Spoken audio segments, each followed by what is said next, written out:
Hi, my name is Michael, and today I want to introduce a new feature built on top of containerization. Containerization is a Swift framework for running Linux containers with the focus on security, privacy, and performance. Linux containers are a great way to build, test, and deploy server-side applications. Building on this foundation, Container Machine is a new feature that provides a highly integrated Linux environment that works seamlessly on your Mac. A container machine is fast and lightweight like a container, and persistent like a virtual machine. Along with host integrations, a container machine feels native to macOS. Before learning more about Container Machine, let's take some time to review the containerization framework. Then, we'll look at the design principles that shaped Container Machine. Finally, we'll explore how Container Machine provides a seamless workflow for cross-platform development. At WWDC26, we open-source Containerization. Containerization is a Swift framework for running Linux containers on macOS.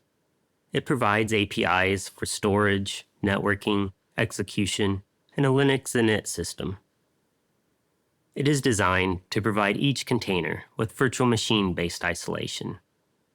These lightweight virtual machines are performant and provide sub-second start times. Along with containerization, the container tool was open-sourced. It provides CLI commands for image creation, distribution, and the lifecycle management for Linux containers.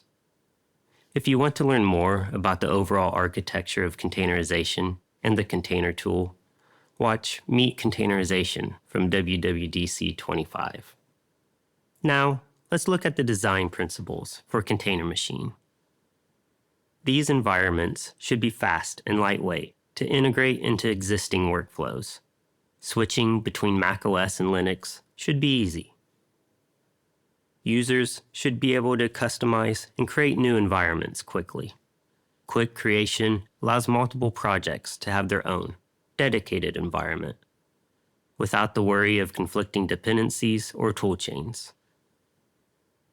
Different tools and dependencies are often required during the development lifecycle. Having a persistent environment allows additional tools to be added and used over time. Finally, these Linux environments should integrate into your existing workflow.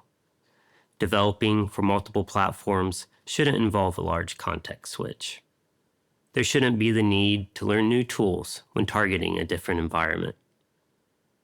We kept these design principles in mind when building Container Machine. A container machine must be fast and lightweight. They must be simple to manage. They must provide persistence, allowing users to revisit over time. And a container machine must feel like an extension of macOS. With these design principles in mind, let's look at how Container Machine improves cross-platform workflows. Building on top of containerization, each container machine runs inside of its own, lightweight virtual machine and uses the same image format as containers. It is a first-class feature of the container tool and has a familiar UX. Images built with the container tool can be used as a starting point for a new container machine. A container machine is stateful and persists modifications made while you're working in it. Start and stop projects as needed. Container Machine ensures your environment can continue where you left it.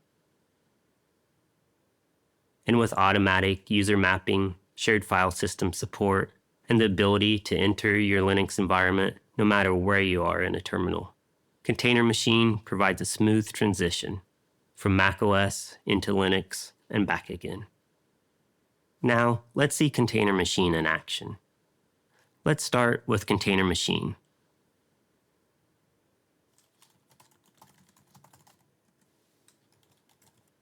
This shows an overview of the actions we can perform, including ones like create, run, and stop. To create a new container machine, I'll use container machine create I'll provide it a name and set it as the default machine on my Mac. This way, we don't have to provide the name for every command. Container Machine uses the same OCI images that containers use. A common container image is Alpine. Great, our container machine is created. Next, I want to execute commands inside of this container machine. I'll use container machine run to execute the echo command.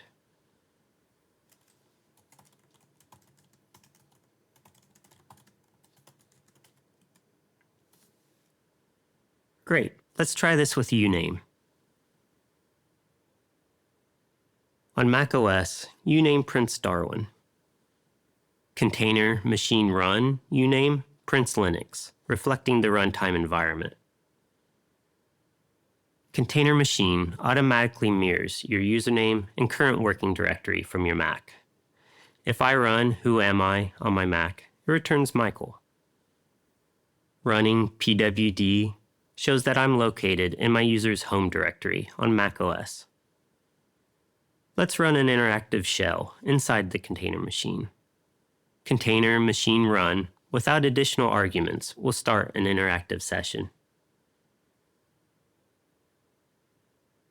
From inside my container machine, running who am I and pwd returns the same username and path from my Mac.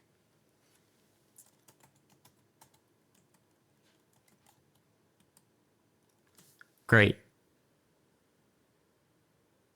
Automatic user creation, file system sharing, and having a consistent working directory results in a seamless experience. Let's explore more by looking at an application I'm building. I have a Vapor-based web server that I'd like to run and deploy on Linux. For my workflow, I edit the project using Xcode on my Mac. I use macOS tools to edit images for the application.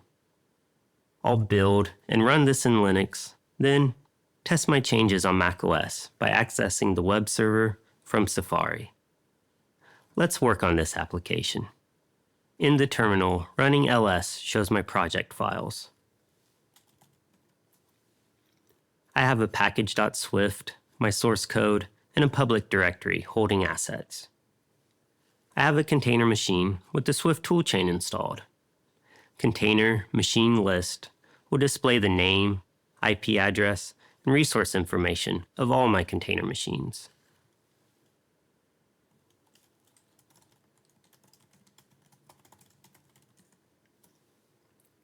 I will copy the IP address for later.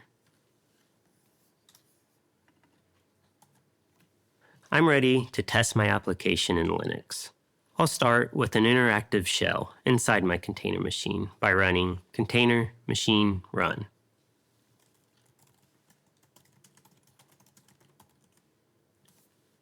With automatic directory sharing, all my project files are available. My container machine has an isolated network. For Safari on my Mac, to access the web server running inside the container machine, I need to ensure that Vapor listens on the external interface.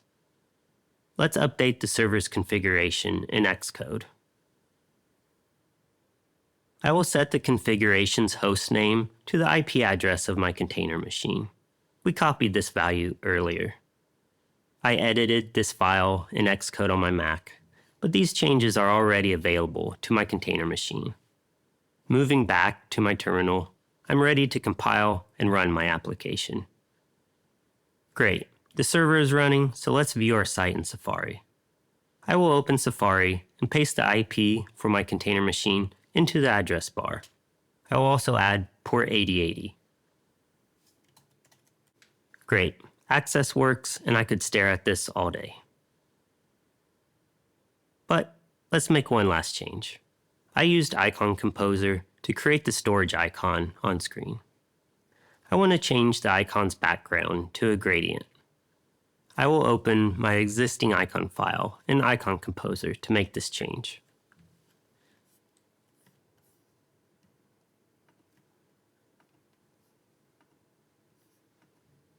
Now, I will export this icon to my project and overwrite the existing file.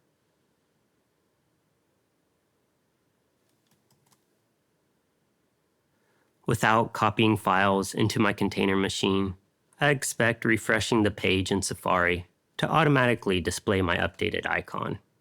Let's go back to Safari. Great, my update's working.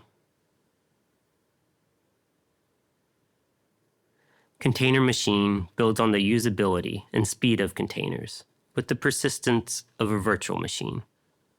The seamless integrations provide a Linux environment that feels like an extension of your Mac. We're excited for you to try out Container Machine.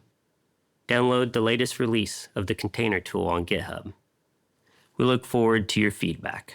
Thanks for watching.